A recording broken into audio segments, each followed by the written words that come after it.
The history of Moghulistan is like a forgotten chapter of the great book, hidden between the lines of the biographies of Chinggis Khan and Timur. This is the land of nomads, where the fate of Khanates was decided in yurts, where Islam met shamanism, and where poets became commanders. Today we will uncover this little-known but fascinating living history. And perhaps you'll be surprised at how much in our world is connected to this vanished state. Hello everyone! You're watching the Amazing History channel, the channel where history speaks in plain language. Today we have a not so obvious but very important topic on the table, Moghulistan. Without any pomp or cliches, we'll simply figure out what kind of state it was, where it came from, and why almost no one really should. Let's go!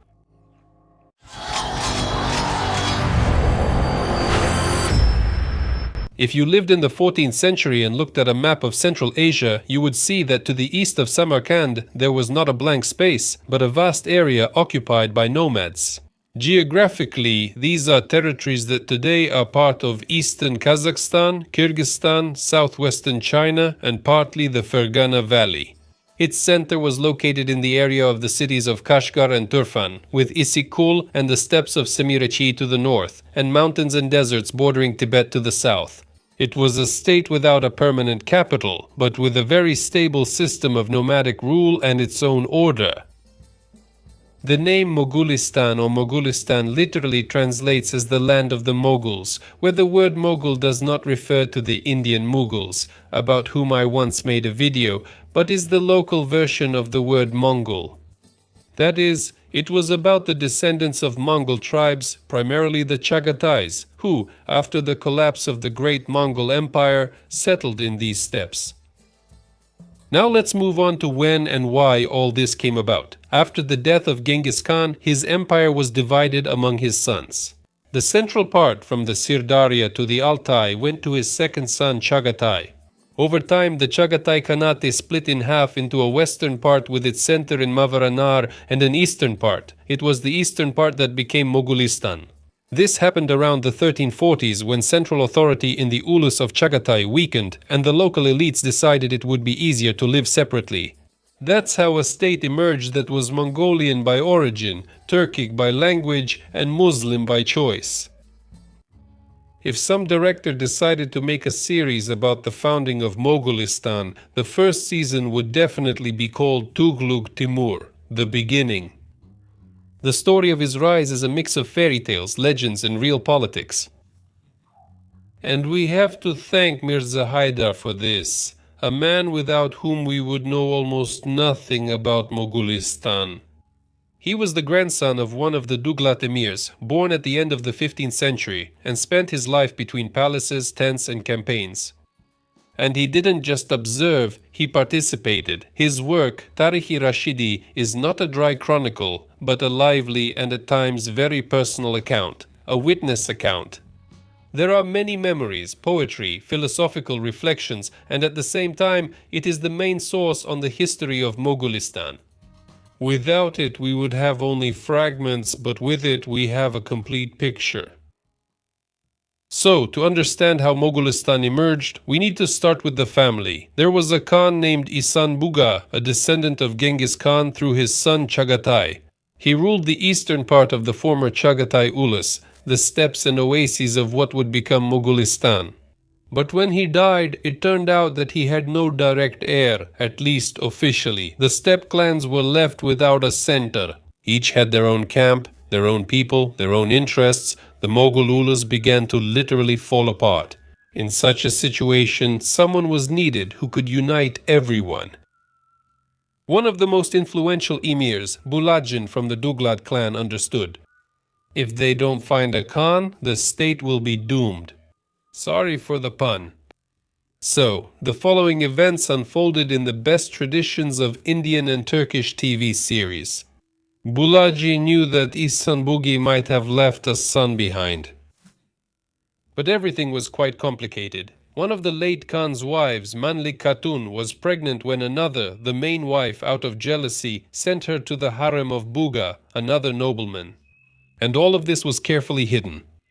The boy whom Manlik gave birth to was raised as an ordinary child. His name was Tughlugh Timur. Bulaji ordered his man Tash Timur to find this child. The search was truly epic. Tash Timur set out on a long journey through the nomadic camps, taking 300 goats with him to feed on their milk along the way.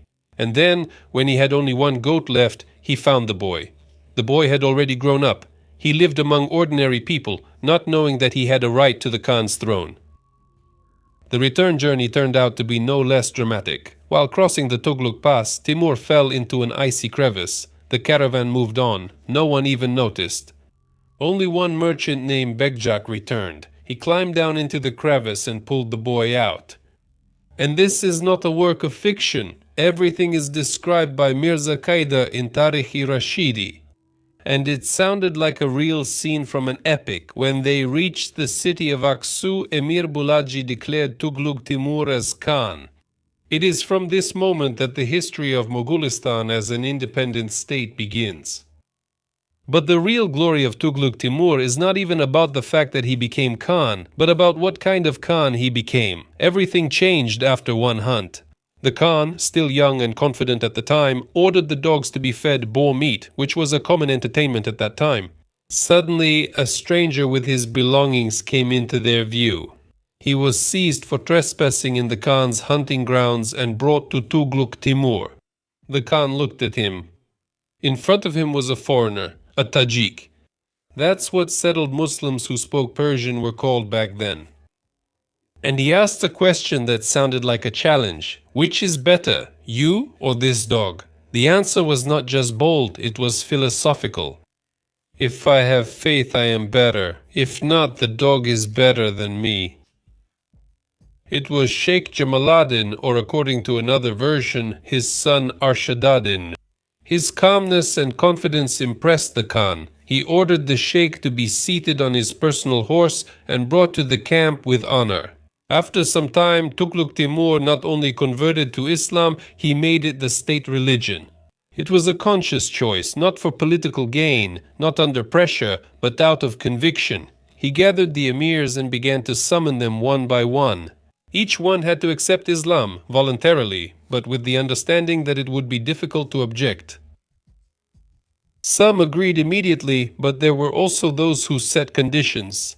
One Douglat, for example, said, "If your sheikh defeats my wrestler, I will accept Islam," and the sheikh won in a one-on-one bout. This became a turning point. According to Mirza Haidar, 160,000 people became Muslims that day. And the Khan himself underwent the circumcision ceremony personally, openly, and in front of everyone. From that moment, Islam ceased to be just the religion of cities and scholars. It became part of everyday life in the Mughal steppe. It entered the yurts, political alliances, and clan chronicles. And although Moghulistan remained a nomadic state, it became Muslim in spirit, by law, and by choice. This was not just an episode, it was a change of civilizational code, the breaking of the old world and the birth of a new one. After the conversion to Islam and the consolidation of Tughlugh Timur's power, Moghulistan became not just a scattering of nomadic camps, but a real state. But this was a state of nomads, which means it didn't have chanceries and coats of arms, but ulises, clans, chiefs, and personal loyalty. Moghulistan was ruled by Khans, descendants of Genghis Khan through the Chagatai line. After Tughlugh Timur, his son Ilyas Khoja became Khan. Then there was a whole series of descendants, among whom Sultan Said Khan stood out in particular, a cultured ruler, a lover of books and military campaigns, including those to Tibet. And Abd al-Rashid Khan, the last significant Khan, during whose reign Moghulistan was already falling apart due to internal conflicts and external pressure, but more on that a bit later. But who really ruled this state? The Khan was just the tip of the iceberg. All the real power rested on the shoulders of the Ulis leaders and the tribal nobility, especially the Douglats. Mirza Qaidar himself came from this clan and describes perfectly how everything was organized. Each major emir was entrusted with an ulis, a territorial and tribal unit. The emir collected taxes, kept warriors, conducted negotiations, and essentially ruled his part of the Khanate like an appanage prince. The Khan intervened rarely, only if complete anarchy began. It was a balance based on trust and kinship. Often the Khan and the chiefs were related through their mothers, sisters, or wives. This strengthened the alliance, but at the same time created a huge field for intrigue, resentment, and rebellions. As soon as the Khan lost his grip, everything fell apart. Externally, Moghulistan constantly faced powerful neighbors. To the west were the Timurids, for whom the Mughal lands were both a threat and a potential prize. To the north were the Uzbeks, especially under the Shaybanids, who constantly sought to bring Moghulistan and Tashkent under their control. To the east were the Oirats and other Mongol groups who had not lost their ambitions. But the main trouble was inside. Every Khan started with reforms, unity, and strength. And then the old story. The emir split, relatives argue, the Tughlugh clan is removed. Or on the contrary, the Tughlugh clan gains too much power. Anarchy began. Mirza Kaidar, in his Tarikh-i-Rashidi, especially emphasizes how the Mughal uluses were strong in unity and absolutely vulnerable in discord. Sometimes one ulus refused to obey the Khan, left for the steppe, and started working for the enemy. However, despite chaos, war, and betrayal, Moghulistan remained an independent power for almost 2 centuries. It remained true to Islamic traditions, preserved its connection to the Chagatai heritage, and managed to influence the formation of Kashgaria, the Kazakh Khanate, and even the Mughals of India. And although Moghulistan did not have a capital in the usual sense, it had its own politics, its own elite, its own warriors, and its own heroes. And it is precisely this that makes it a full-fledged participant in the history of Central Asia, on par with Samarkand, Bukhara, and Herat.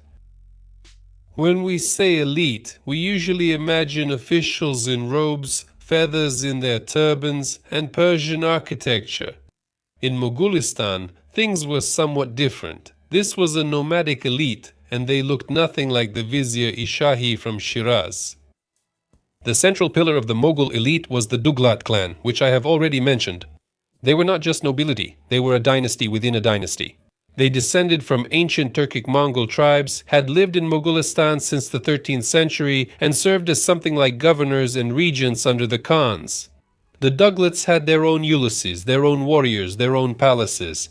They appointed and deposed Khans, like Bulaji, for example, who found Tughlugh Timur and essentially put him on the throne.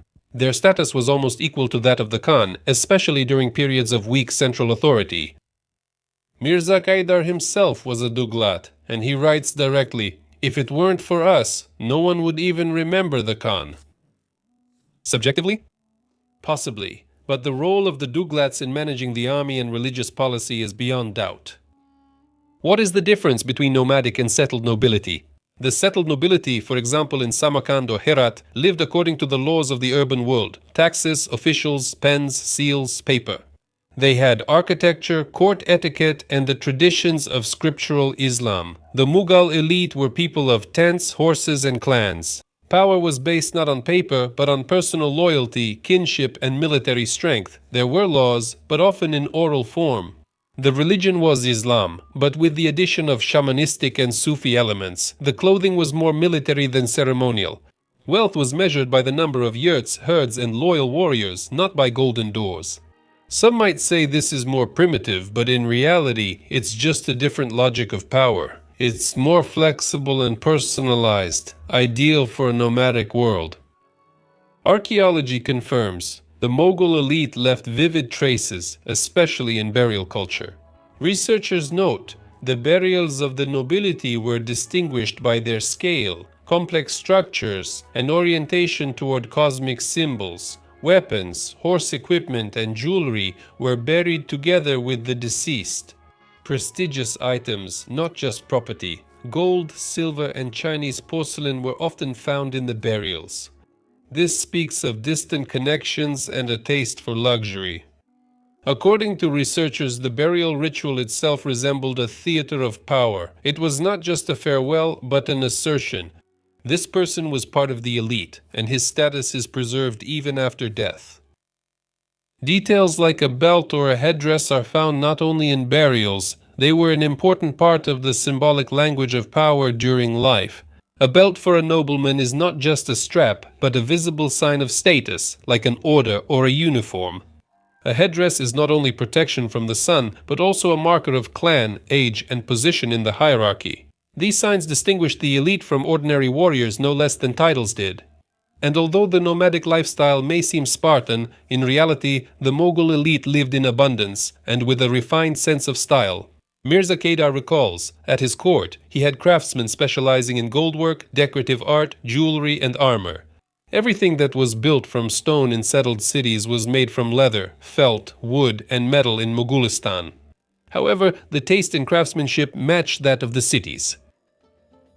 This is what the elite of Moghulistan looked like: mobile, richly dressed, armed, and capable of deciding the fate of the ulus not only with words, but also with the sword.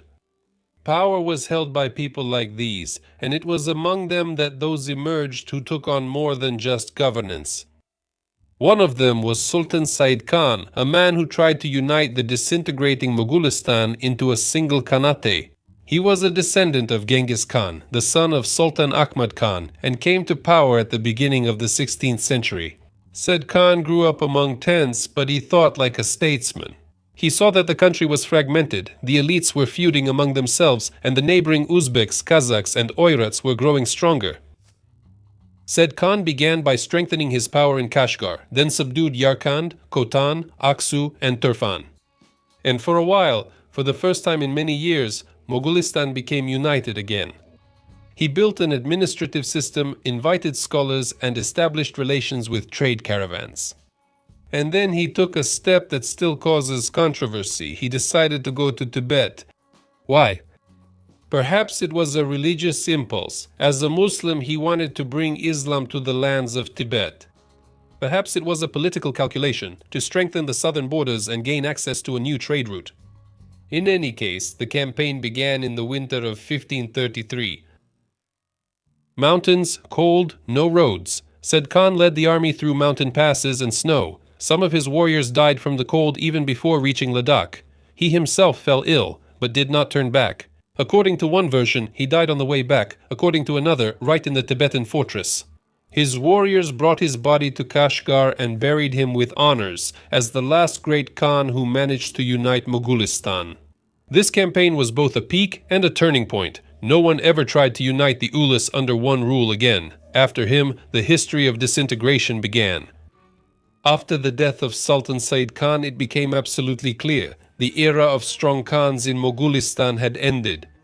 His son, Abdar Rashid Khan, inherited the throne, but did not inherit his father's charisma or resources. The emirs began pulling the uluses in different directions. Tension inside, threats outside. Everything that was held together by personal loyalty began to fall apart, like a tent without a central pole. From the west, the Uzbeks of the Shaybanid dynasty were advancing aggressively. Their capital, Bukhara, was becoming a new center of power, and Tashkent was simply their next step.